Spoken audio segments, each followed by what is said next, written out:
the incredible pain I felt. I'm not a good mom. I got desperate, I got lost, and now I was afraid that I had too much milk. We have a baby at home now.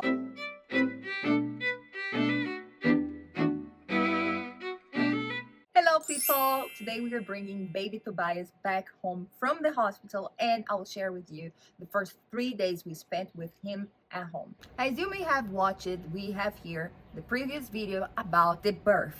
Oh my gosh, the huge experience we had, the 21 hours of labor, and not only that, the incredible pain I felt that I was going to see Jesus in heaven. But here I am to tell you the story, and starting today from the fact that we were, after the C-section, back at the recovery room, and I was super afraid to hold him, right? I was like, I don't want to hold him. And not because I was rejecting him, but because I was afraid. I had so much drugs on me, and you have to watch the previous video to understand the details if you didn't. But I didn't want, I was afraid to drop him. And I was telling my husband, please, you do it, you hold him. But the nurse put him on me, even though, because she wanted him to be breastfed at the first hour. I understand golden hour. He had been over me before when we were at the C-section room. But it was kind of the second time he was, put on me. And I was like bonding. But my bonding time on the first hour was like a shaking one. Again, because of the medicine I have been taking and because of everything, right? I was like, I don't want to drop him. But everything was fine. I think adrenaline and love itself, right, came over, and I was holding him and we were just fine. And we spent 2 hours at the recovery room. The nurse was observing my vitals, his vitals. Everything was fine. And then we were able to go to our own bedroom. Here in Canada, the birth itself is free. But going to a room, you can go to a free room where you share with other moms, or you can go to a semi-private room that you pay extra and you share with someone else, just with another person. Or you can have a private room where you pay again, but you have the room for yourself.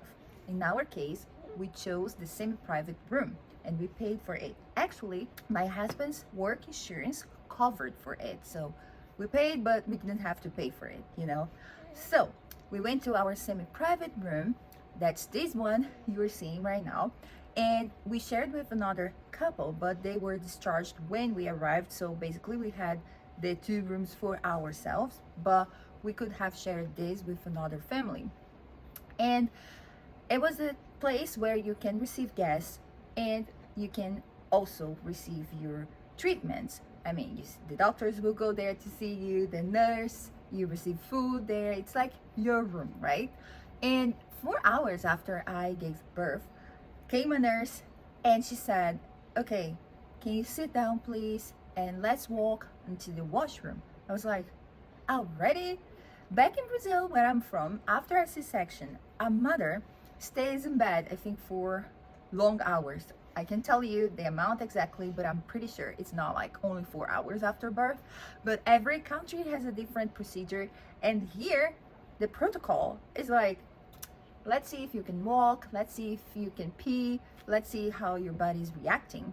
So I was able to slowly, and with her help, with my husband's help as well, to stand up and go to the washroom. And I was like, wow, I thought it would be harder than it was exactly. And then the doctors came and saw us.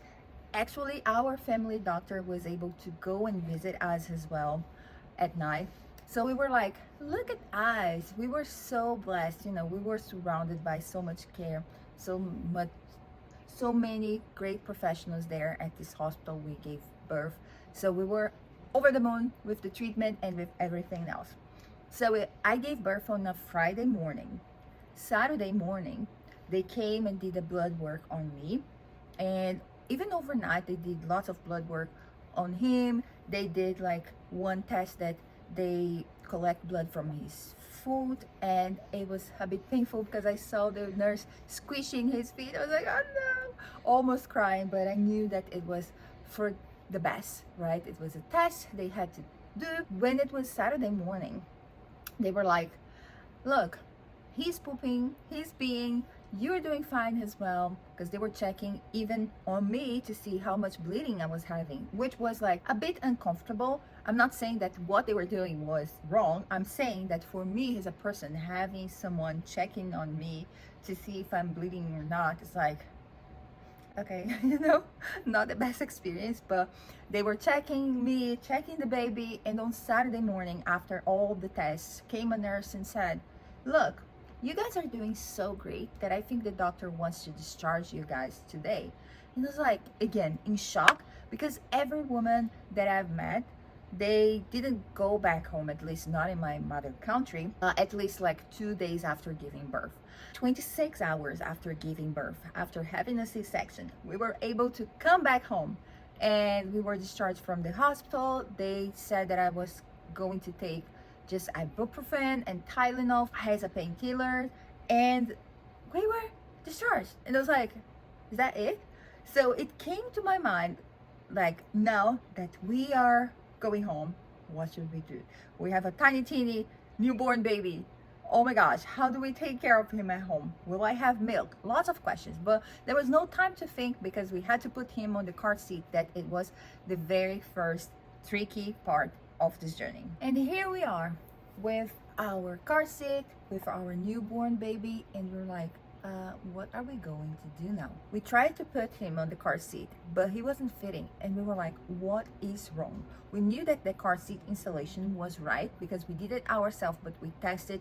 If you don't know how to do it, you can learn with us. There is a video we recorded where my husband showed us how to do it, so you can go and watch that video. So we knew that the car installation was right, but why baby wasn't fitting the car seat? We knew that he was born big, but not above average. But we discovered that there is a pillow that was misplaced. So when we managed things, we were able to put our baby there on the car seat, and then we were carrying him around the hospital. And when we entered the car, I remember that I was feeling so much pain, and I was thinking like, oh my gosh, I just want to get home. But not only that, every car that crossed us in our way from the hospital to our home, I was like, please do not hit us. We just left the hospital, I was kind of afraid. I was kind of tense. And I asked Kyle, he was the one driving, right? I was in the back seat with him. Every time I asked Kyle, are you okay? Are you nervous driving? But he said that he was doing fine. I was like, thank God you were the one driving, because if it was me driving, I would be like even, more nervous. So thank God it was my husband. So back home, we arrived, we were at cloud nine. We were like, we can't believe it. And of course, we called our family and we said, we're at home. And they could not believe as well. Because as Brazilians, in our culture, really, a person that had a C-section stays in the hospital usually more than 2 days, or at least 2 days or 2 nights. And in our case, we just came back home the next morning after having him. And we were like, everything's fine, everything's beautiful. We were asking ourselves, like, what should we do? And every 2 hours I was waking him up. So, come baby, let's eat, let me check your diaper, let me check your vitals. And we were those parents that were like, are you breathing, baby? Are you okay? Checking on him like all the time, because we felt like the huge responsibility of having another human being with us, and being responsible for this human being, and this tiny teeny human being that doesn't speak, that doesn't like advocate for themselves, and doesn't like, how do we do that? But everything was fine first night. And then on the second day, on Sunday, we came back home on Saturday. Next day, Sunday, I have checked, and we have this app we've been using to track the diapers, the time he's being fed, and the sleep as well. There are many options in this app that I can share with you. I will leave the link in the description of this video, so maybe you can check out this app as well if you're interested. It's free. And then I was checking the app, and I saw that he didn't poop enough. And back at the hospital during our discharge period of time, the nurse came and gave us lots of papers, and she also gave us one of the papers that said, look, you have to count the poops and the pees. First day, 1 poop, 1 pee at least. Second day, 2 poops, 2 pees at least. 3 days, 4 days, until I think day 5, you have to be very strict about it. And if you don't see the amount, you have to check with the doctor what's wrong. And this stick in our minds, you know. And of course, we wanted to do the best for him. And we're like, okay, when we checked the app, he didn't poop like twice in the first day, but we were counting. I think we were wrong. We were counting on the first day, like first 24 hours, or maybe second 20. I don't know. I know that we got desperate, guys. We said he didn't have the amount of poop that he should have had. What should we do? So we got really desperate, and we were like, come on, baby, are you okay? And we decided to go back to the hospital and to the place where we gave birth, because we thought that was a place we should go with him. And arriving there, they said, look, you were discharged yesterday, so we cannot see you as a patient. You have to go to a normal clinic, like a normal emergency room. And we know that emergencies room here in Canada, it usually takes around 8 hours for day to see you. And with a newborn baby, come on. And I started crying, and the nurse, she said, look, I'm not seeing you, because she was like outside the place where they see you. She wasn't like, we didn't got registered. She was just, you know, on the front entrance and at the reception, and it was late at night. So she was like, look, I can see that you were desperate, but I can look to him and see with my eyes as a nurse and as a mom that he's doing fine. I can't examine him right now because you have to go to the process, you have to register and everything else. But like a mom, I can say that he's fine. And it was like, but they didn't poop enough, you know. I think the hormones as well. And also the fact that I shared this with some friends. And of course, when you share, people have opinion. And when you are full of hormones, you are having your baby blues moments, and I don't know, it's too much at the same time. And when people, they don't take a lot of care of what they say and how they say it, it may affect you. So I got affected by some message, you know, I received, thinking like I'm not a good mom, you know. And it was like, oh my gosh, if the baby dies because of me, if he gets yellowish because of me, it's my fault. I'm not feeding him. Maybe I don't have enough milk, so my milk supply isn't enough. I'm not enough for him. So lots of things crossed my mind. So I was tense, I was nervous. It was like an overwhelming moment. So it added up the fact that he didn't poop enough with the comments, the messages I received. So just a tip for you that are watching me, if you are a new mom like me, just listen to your heart.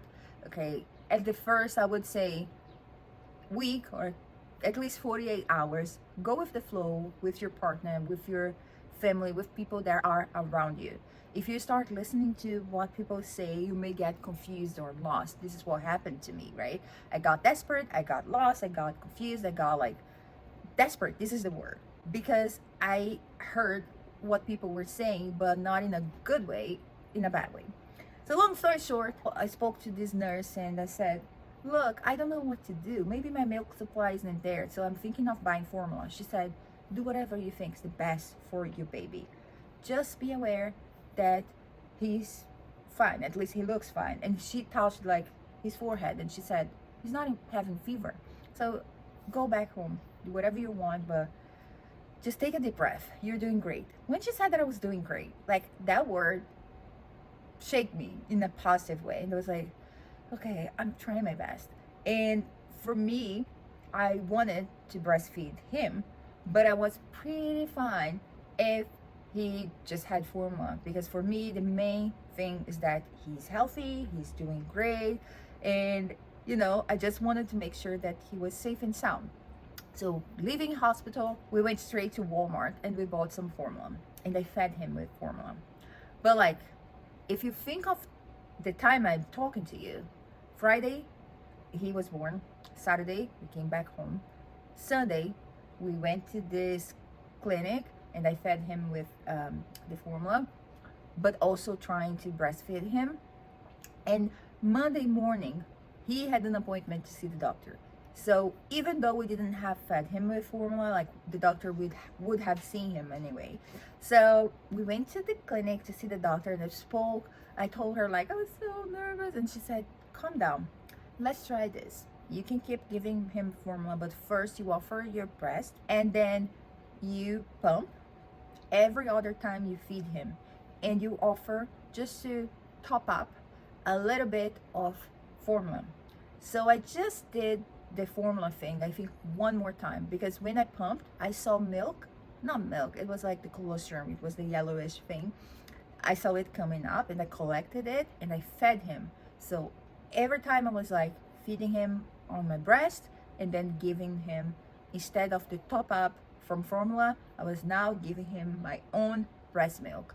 And I was like supplying him in this way until the day that we saw that he doesn't need the top up anymore. I don't need to be pumping every other time. I just need to breastfeed him.